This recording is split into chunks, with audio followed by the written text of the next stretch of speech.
Very good evening to all of you. आज मैं अपनी एक छोटी सी वीडियो लेकर आई हूँ जिसमें आपको पेटेंटेबिलिटी सर्च के बारे में बताऊँगी। हमारे इन्वेंटर्स के पास बहुत सारी क्वेरीज आती हैं कि मैम कुछ डेटाबेसेस बताइए जहाँ पे हम खुद से एक बार सर्च करके देख सकें कि हमारा जो आइडिया है वो नॉवल है या नहीं। आपके पास जो भी आइडिया है, जो भी एब्स्ट्रैक्ट है, सबसे इम्पॉर्टेंट रूल है तो आपको वो आइडिया कहीं पे भी पब्लिश नहीं करना है। सबसे important rule. Second, patentability check करने का सेकंड क्राइटेरिया है कि हमारे पास डिफरेंट डेटाबेसेस होते हैं। जैसे हमारे पास गूगल है, आप गूगल पर जाते हैं, कोई भी कीवर्ड टाइप करते हैं, you get the list of things there. Same way में जो भी आपका आइडिया है उसके कीवर्ड्स आप निकालिए और उनको कुछ फ्री डेटाबेसेस में आप ट्राई कीजिए। जैसे for example Google patent, E space net, ये आपके फ्री डेटाबेसेस हैं जहाँ पे आप खुद से भी एक बार अपनी नॉवेल्टी को चेक कर सकते हैं। गूगल पेटेंट आप खोलेंगे, वहाँ पे अपना कीवर्ड डालेंगे, जैसे कोलैप्सिबल केज या फोल्डेबल केज, इसके आप सिनोनिम्स भी निकालें और उसको वहाँ डालें तो gate the list of patents there.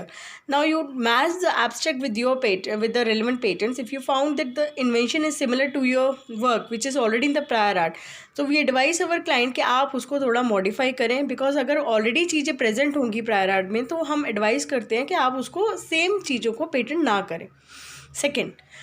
Second important rule है कि जब अगर आपने पेटेंट फाइल कर दिया है, now there is a window open for you कि आप उस पेटेंट को पब्लिकेशन के लिए जा सकते हैं। बट पेटेंट फाइल करने से पहले आप अपने पेटेंट को पब्लिकेशन के लिए नहीं जाएंगे और ना ही उसे किसी भी फॉर्म में डिस्क्लोज करेंगे।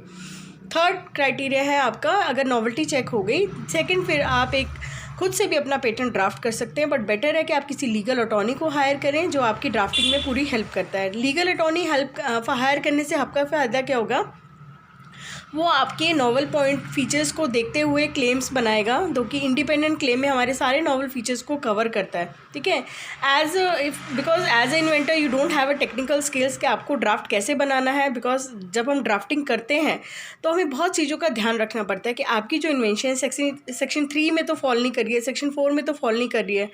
और जब भी आप ड्राफ्ट करते हैं तो claims are the legal protection of your invention. जब भी हम क्लेम करते हैं तो हमें देखना होता है कि इंडिपेंडेंट और डिपेंडेंट क्लेम में क्या क्या चीज़ें जाएंगी।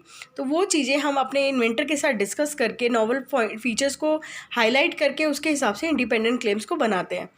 सेकेंड, कई इन्वेंटर्स क्या करते हैं, बहुत बड़ी गलतियां करते हैं कि पूरे एक पेज का एब्स्ट्रैक्ट आपको बना के दे देते हैं। तो अगेन पेटेंट ऑफिस की एक लिमिट होती है कि अगर आप एक एब्स्ट्रैक्ट बना रहे हैं तो उसके 150 वर्ड्स तक उसकी एक लिमिट होती है। 150 वर्ड्स में ही आपको अपना एब्स्ट्रैक्ट लिखना होता है।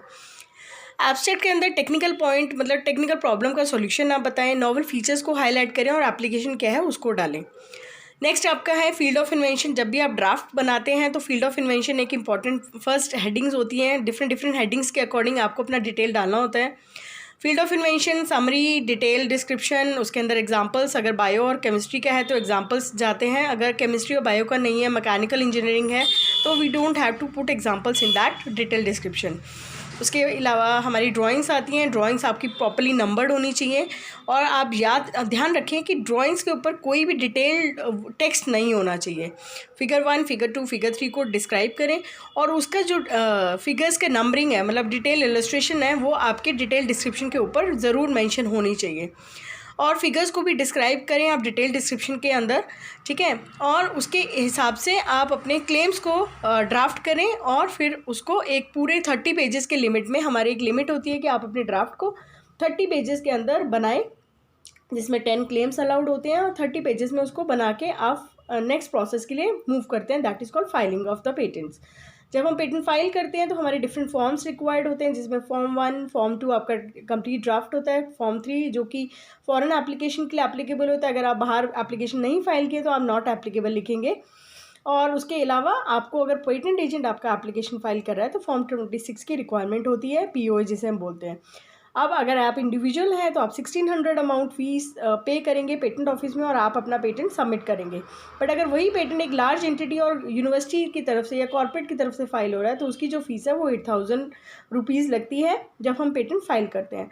पेटेंट तुरंत हम जब पोर्टल पर जाते हैं और हमारा पेटेंट फाइल हो जाता है, सबमिट हो जाता है, हमें एक एप्लीकेशन नंबर मिलता है, that tell you that this is the application number, जिसके अंदर आपका टाइटल होता है और इन्वेंटर का, एप्लीकेंट का नाम होता है। So this is the whole process of starting from searching, drafting and filing.